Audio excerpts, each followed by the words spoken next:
Okay, I just want to talk about something quickly because I've felt myself even in preparing, and I know that there's other people who I've heard through the rumour mill that are sort of finding challenging perhaps because it's not Bible based, but because it's not directly we're getting a piece of scripture and going, right, this is what we're doing. It's very much a practical thing. And I just feel that I call it the Gnosticism hangover, which Gnosticism was this belief that came about, which was that everything that was physical was evil, wasn't good, and what was really important was head knowledge and understanding and attaining to this spiritual level of, I get it, and it doesn't matter what happens to my body because I understand. And I think that there's a hangover of that, if you will, like an after effects that has permeated the church and actually our society. You get people say, I'm a spiritual person. Now, we can be super spiritual as Christians, and we can go, all I care about is this. I don't care about practical things. And actually, practical things are important. It says in Genesis 1 that God made the heavens and the earth. So he made the physical things as well as the spiritual element of things. So just to say, I've contended that with myself, even in preparing. I was like, I'm finding this a bit of a challenge because I need to root this into the Bible, and I want to do that because that's right. But also, I want to be practical because that's what we're doing, is we want to be practical and learn how to share the gospel well. Okay, so if you feel like that, I just want to say I'm with you, and get over it in the nicest possible way, because the leadership of your church decided this is what we're going to do. And so same for the Explore groups, watching the DVDs and all that sort of stuff. You might prefer to do a straight up Bible study. It's only a few weeks and it's going to benefit you massively. I hope that hasn't offended anyone, but if it has, then you've probably got something you need to sort out. Okay, could we put the slides up? Just go straight to the one with the pictures.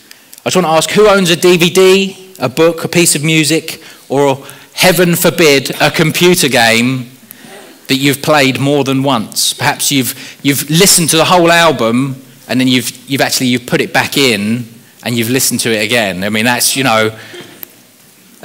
or read a book more than once. Have we got should be a Personal Encounters 3, I think it's called. There should be some pictures come up. It doesn't really matter. But who's ever read a book more than once? Just pop your hand up. Watched a film more than once? Watched a film more than 10 times? Yes!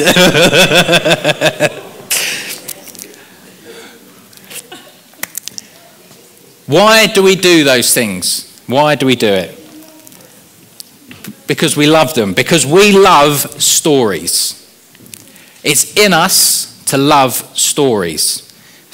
The best kind of music tells a story, which is why I have a bit of a soft spot for country, which Andy absolutely despises, but good bluegrass, folksy country. The next one is, I know that's the value. We value relevant engagement with culture. You can look that up on the website, but that's the value for this morning. Basically, that means that we believe that what Jesus said all those years ago and what God has said in the Bible is still relevant today, which means it still matters, and we need to work out how we can best fit that in and communicate that message to people in a modern way.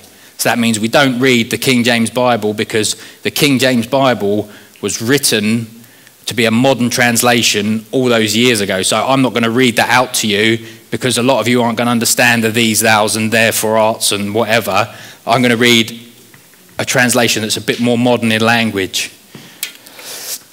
I'm not saying you shouldn't read the King James Bible, by the way. I'm just saying it's an old-fashioned language translation, that's all. So it's not relevant to culture, as it were, in the current culture. So why do we love stories? We love stories because God loves stories, basically. I've got some good stories up there. Hey Jude, that's a song and it's got a story in it, so that's why it's a good song. Star Wars, that's the original Star Wars. If you could, I almost did a picture of the original Star Wars versus the new, and it's the power of a good story versus the power of bad story. Band of Brothers, I'm watching this series at the moment with my wife. I used to watch it every year with my dad. Over the Christmas period, we would watch it. And if you don't know what it is, it's a group of World War II soldiers following them through, and they interview the actual veterans before and after the series. And maybe because I haven't watched it for a couple of years, but it hits me every time, because you see these guys who, you see what they went through, and then you see the guy saying, you know, I didn't want to have to kill that man, but I knew that it was what I had to do, because otherwise he was going to kill my brother next to me. And you see the emotion on them, you see the trauma that they went through, the tragedy of that. And what's even the more about it is it's true. It's real. It's a real thing. It's not, you know, it's not someone shooting a laser gun and chopping with a light sword. It's real. That really happened. And that's what we love most, is true stories. They're the things that resonate with us the most, because we can identify with the person.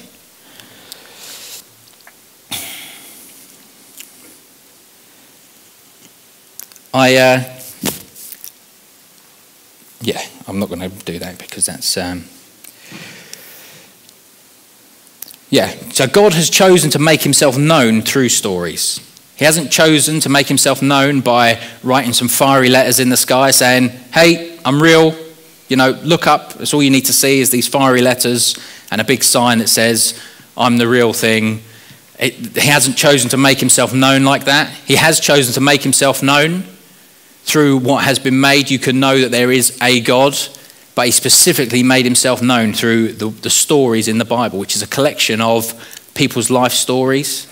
And when you put them all together, they tell the grand story of God, at least a part of it. We're still in that story now. So God loves stories, and we love stories, because we're made in the image of God, which means we've got some elements about us that are like God.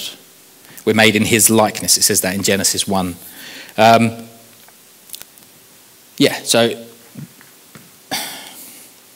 So why stories? And when I say a story, I put that Band of Brothers in there. Story doesn't mean fictional. It doesn't mean made up or pretend. You know, a lot of people say, oh, I want to tell you a story.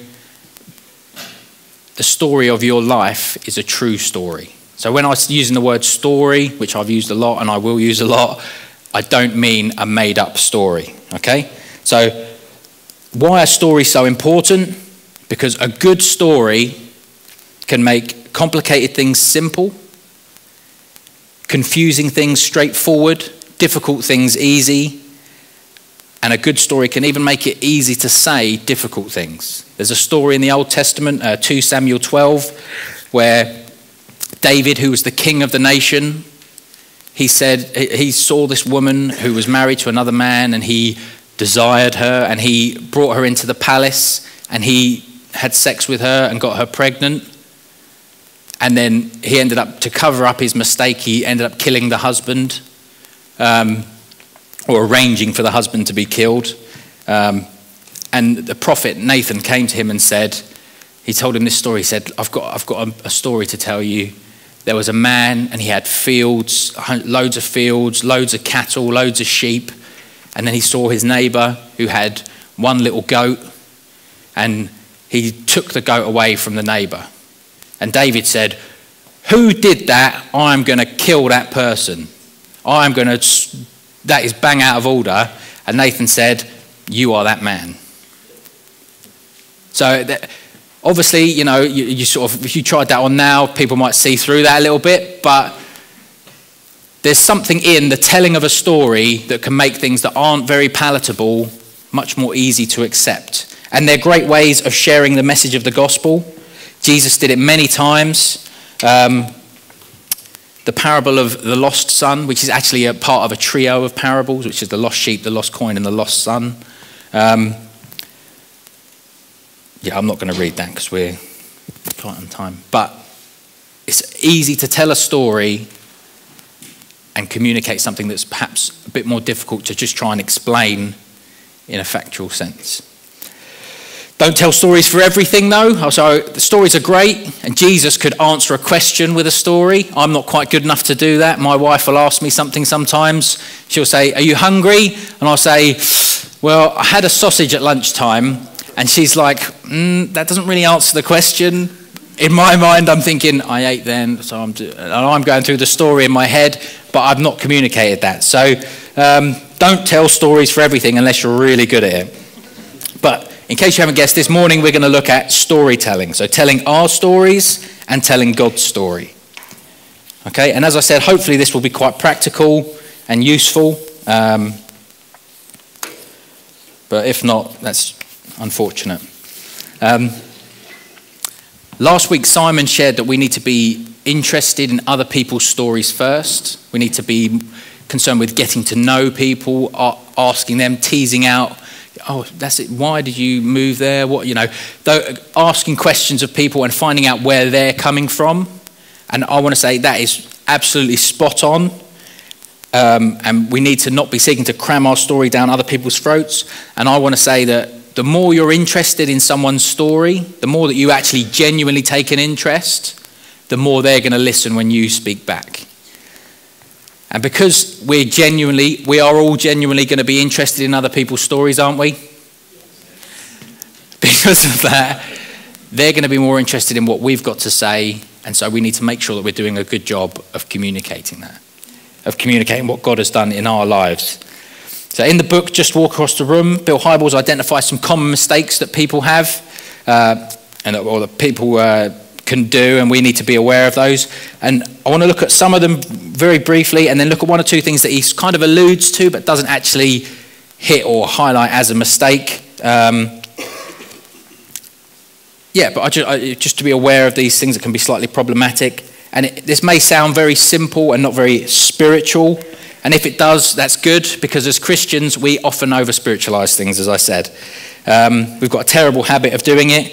And that's, kind of one of the things. He says not to use jargon. So I've kind of done these as don'ts and do's. So if we go to the next one where it's don't use jargon, do explain technical terms. And by technical terms, I'm modelling this for you.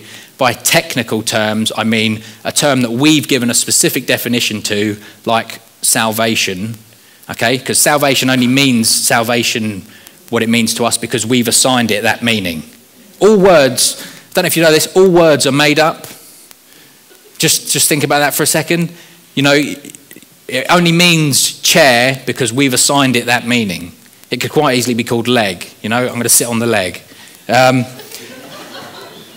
Anyway, so don't use jargon, do use technical terms. I can imagine a scenario where someone says, "What does it mean to be a Christian?" And you're like, "Yes, hallelujah.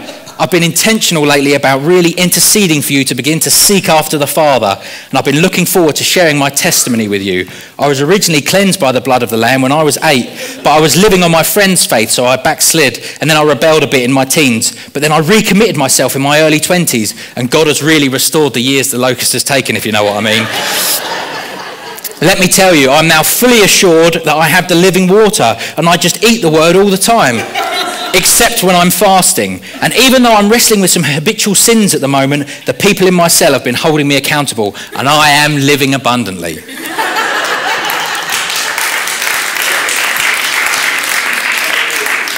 And the person looks at you and goes, "Yeah, that's probably a padded cell."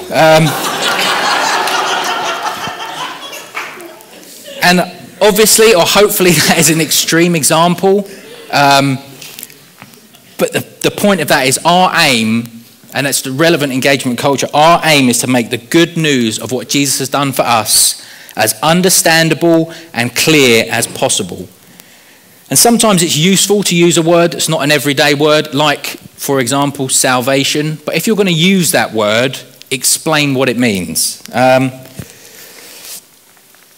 The Bible says in 1 Corinthians chapter 1 that the message of Jesus Christ crucified is foolishness to some and a stumbling block to others.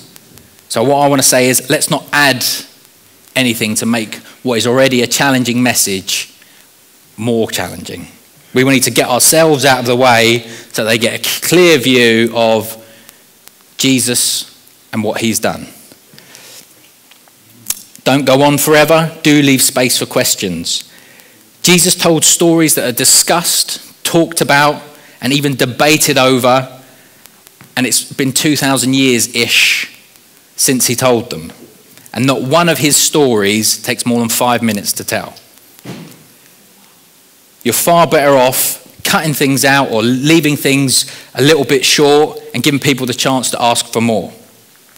You're much better doing that than overwhelm them with an hour-long story that they're too polite to walk away from, and actually by 15 minutes they've lost the will to live and they don't really care. There's a guy called J. John who's, if you can listen to any of his stuff on sharing the gospel, it's fantastic.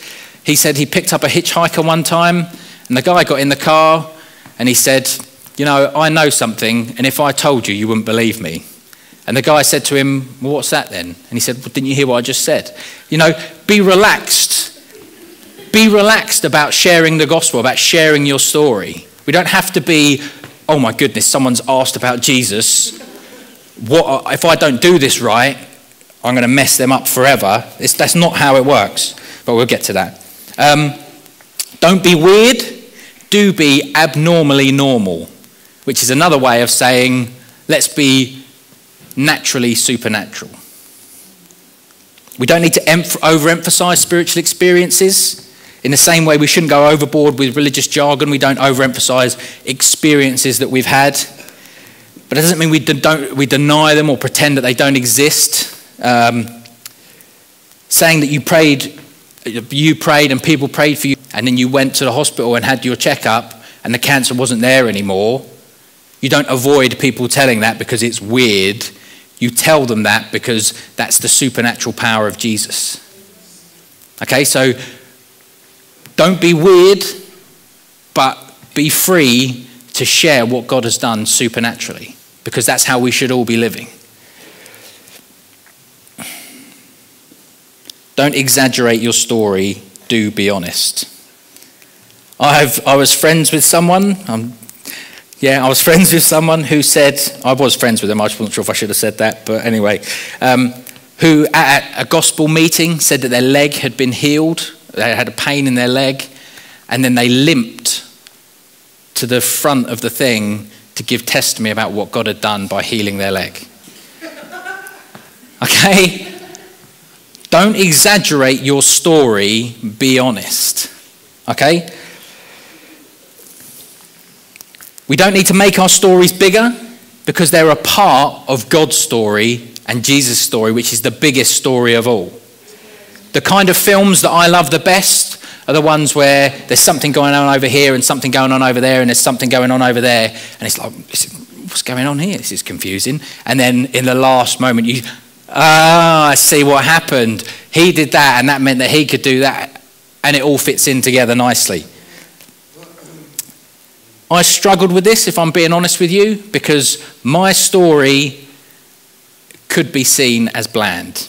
I grew up, I was born, my parents had just become Christians-ish around that time. I grew up not knowing anything else. I went to church my whole life pretty much. I was praying and, doing all those sorts of things from 4, 5, that sort of age. And my rebellious stage involved me as a teenager standing at the back of the church meeting like this. I'm not going to sing and you can't make me sing. And obviously there are heart issues there that go much deeper than that, but physically, the extent of my rebellious stage, I didn't go out and get drunk all the time. There were, odd occasions, some of which were really funny, but I'm not going to tell about. Because it's bad. Example, it's bad. But I remember hearing someone say something and they said, don't ever think that your story is ordinary because Jesus isn't ordinary. Jesus isn't boring. And so whatever he's done in your life, however bland you may think it is, how dare you call Jesus ordinary?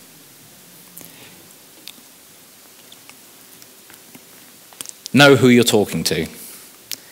Don't know if you know, in Acts 7, Stephen gives a speech to the Sanhedrin, the rulers, the Jewish rulers, and he goes right through from Abraham all the way through to, I can't remember where he gets to. I think it's he goes through Moses and a few other people, but he goes right through and he gets to, and this is the one who was promised, Jesus.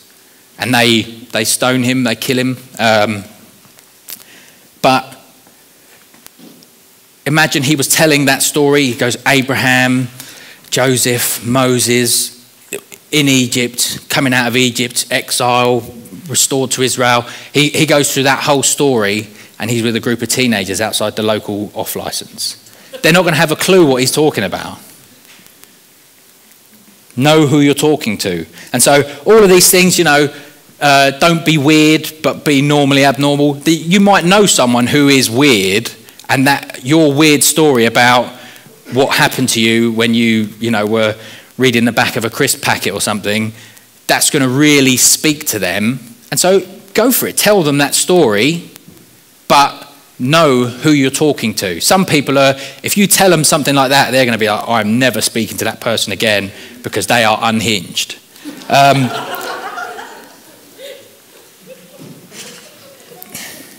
So know who you're talking to. And if you're not sure if they can, are they going to enjoy the crisp story? I don't know.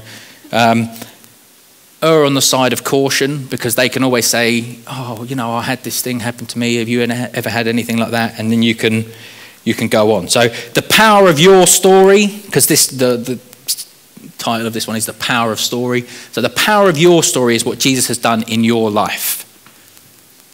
So try and remember, in the book he mentions a before and after pattern.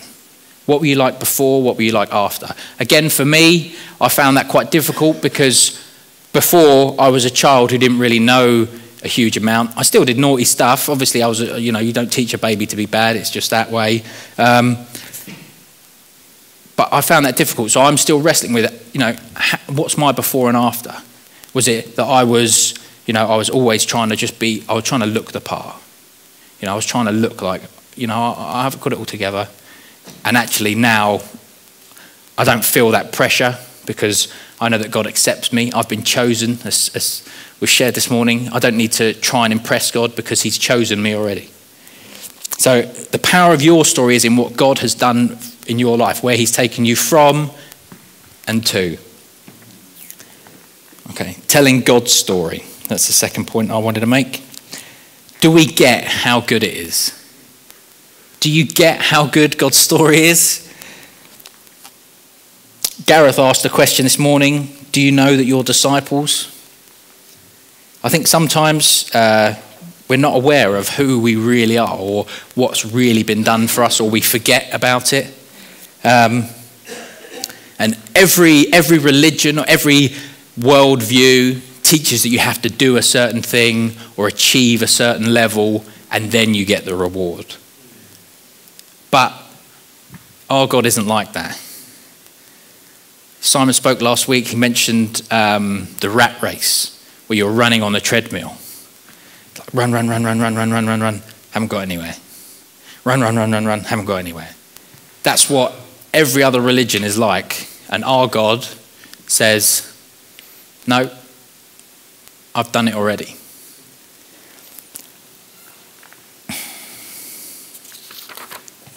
Let me do it for time. I'm going to skip that.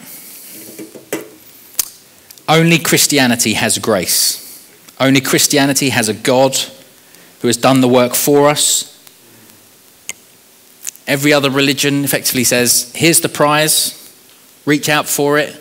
Oh, shame, you just couldn't reach. Or, wow, you were miles away. That's the two things that you get. But not in Christianity. You get the God who says, man, you are never going to make it. I've got to do something about this. And so he comes, humbles himself, lives a perfect life, and sacrifices himself for us. I was talking with a group of guys recently. We were having a discussion about a book. And we were talking about how we don't have enough God conversations. We don't consider God enough. Hebrews 12:3, it says, consider him. Hebrews 12, that's those first 3 verses is, look to Jesus, the author and perfecter of our faith. Consider him who endured such hostility by sinners against himself, so that you will not grow weary and lose heart.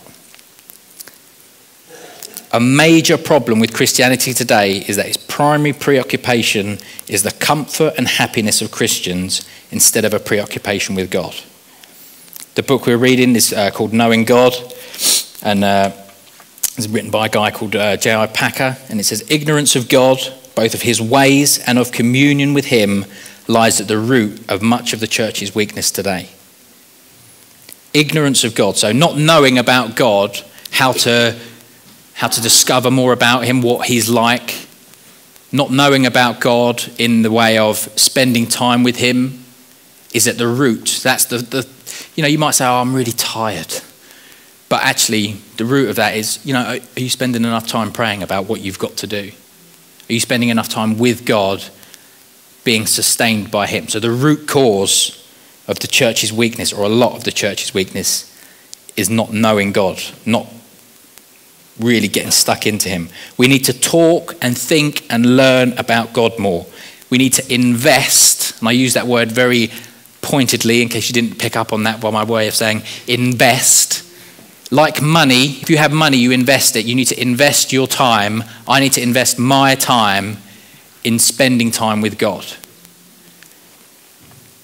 More than ever, this is more, and I'll happily say this, more than ever in the entire history of the world, I'd say bar 1 or 2, if you're really rich in some old cultures, we live in a world where every second of your life is fought for.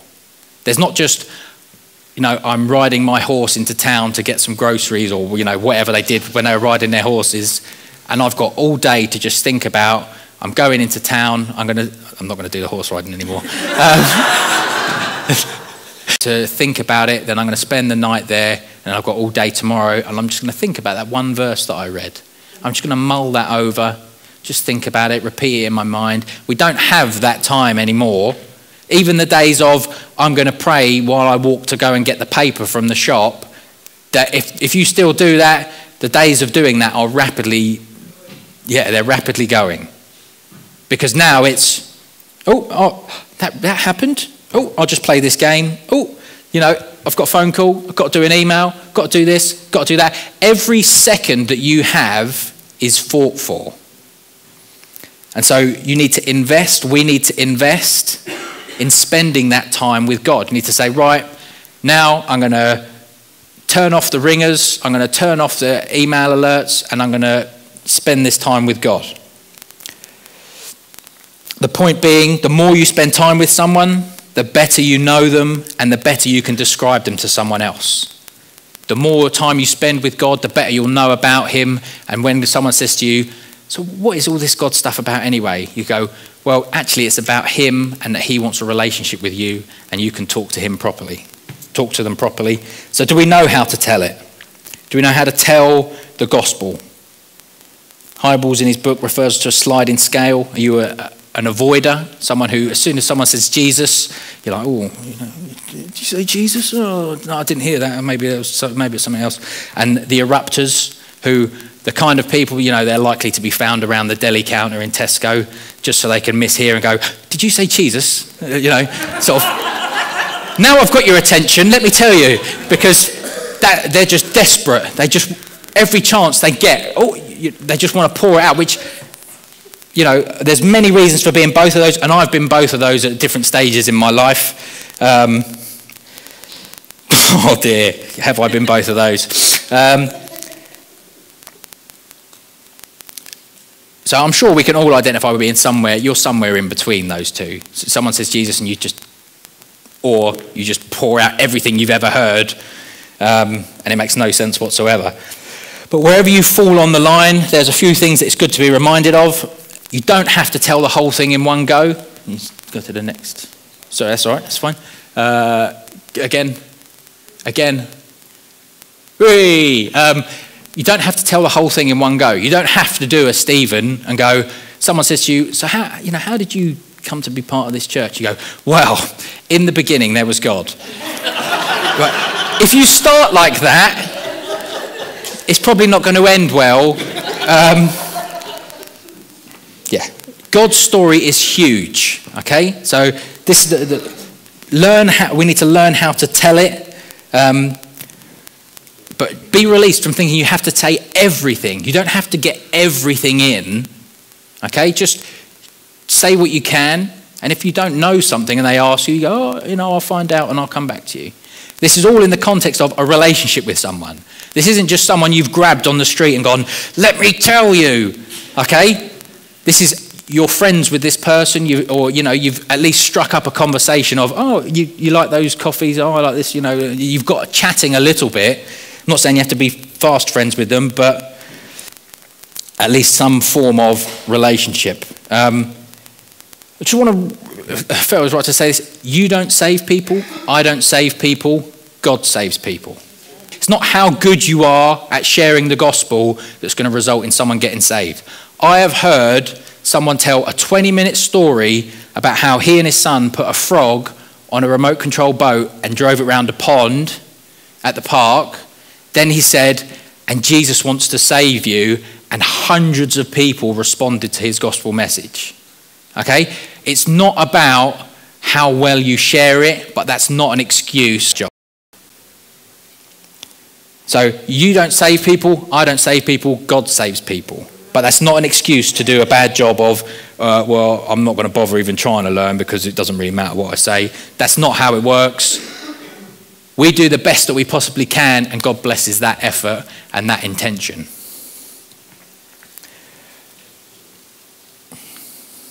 Okay, we should be ready. 1 Peter 3:15 says, in your hearts, honour Christ the Lord as holy, always being prepared to make a defence to anyone who asks you for a reason for the hope that is in you, yet do it with gentleness and respect. Be ready. We should be prepared.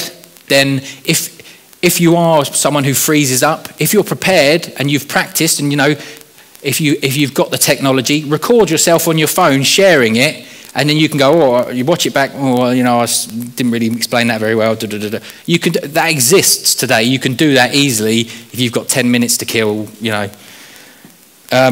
So if you're prepared, you won't freeze up because you'll know what you're going to say. You'll know how to say it.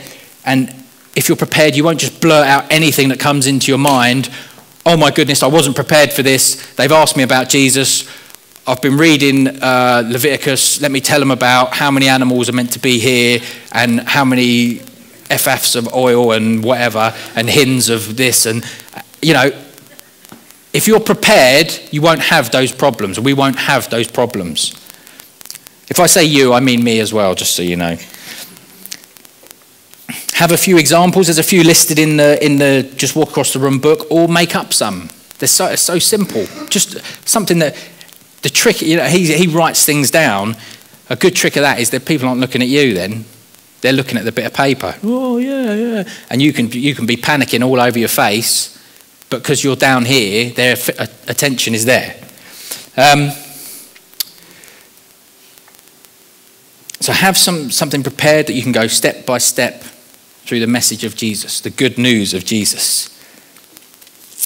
We're called to love people. Hopefully this is a bit of a mantra of ours as a church, that we love people. The mission statements of, changing, transforming lives, all of those things are our desires to do things in this town is because we love people. It's not because we want to be really good and just be impressive. Look at what we've done. It's because we love people. The big thing in the DVD for me this week was when he said to the guy, if you haven't watched the DVD, we're going through Just Walk Across the Room as a church. And on the DVD this week, he turned to one of his good friends for 7 years and said, I'm not going to heaven without you. And it was genuine, the emotion there. And the big thing for me was, I shared this with the group. I'm not sure how many people I could say that to and be absolutely honest. Obviously, I want people to be saved because I've got God's heart for people to be saved. But I'm talking about me personally with that person. I don't know how many people I could genuinely say, I'm not going to heaven without you, so I'm going to really put some effort into making this work. Or I'm going to really... I would say that's a thing that I need to work on. I need to have relationships with people that are deeper than, yeah, you're right, yeah, okay, cool, all right. My wife hates it because I use the word all right for about 15 different things. I talk to my brother on the phone, all right, yeah, all right, you, yeah, all right, okay, all right, you coming, yeah, all right, I'll see you later. That's how, you know, I need to have deeper relationships with people than just going, you all right, yeah, you, yeah. And it's difficult. It's difficult. That means I'm going to have to spend time with people. Time that I want to spend time with my wife. I want to be with friends that I've already got. But, that's the sacrifice. You have to say, I'm going to invest in these people. And not because they're my projects, as we said, evangelistic projects, but because I love them. And I'm going to learn to love them more. Okay, remember that lives really can be changed. If you're struggling with doubts, we need to be like the boy of the father when Jesus cast out the demon from the boy and the father said, I believe, but help me in my unbelief. I believe, but help me in my unbelief. We need to cry that out to God. It's not a bad thing to have a few doubts. It's in the Bible. A guy said, I believe, but help me in my unbelief. Cry that out to God. If you're struggling, God, I just don't know if you can save this person. They're too far gone. Say, God, I believe you can save them, but help me in my unbelief. There's a famous quote, and we're finishing up because we're well over, that says, preach the gospel at all times, and when needed, use words. And I love the sentiment of that quote. I love the original way it was said, which is, I'm sure the person who said it was very well able to preach the gospel, and they were saying, you need to live your life in a way that reflects that as well, and we should live our lives in a way that reflects that. But for me, too many times it's been used as an excuse of, I clam up whenever someone asks me about Jesus, so I just preach with my life. Okay? Preach the life at all times, and when needed, use words. Sometimes words are needed, so we need to be practiced and well versed. We need to know our stories, what God has done for us, and we need to know the grander story, what has God done for everyone. God has called you into his story, so take the time to work out how you can tell others how he involved you and how he wants to involve them. So let's practice our stories, let's cut our jargon, and let's consider him more and have personal encounters with him so that we can have more meaningful personal encounters with other people.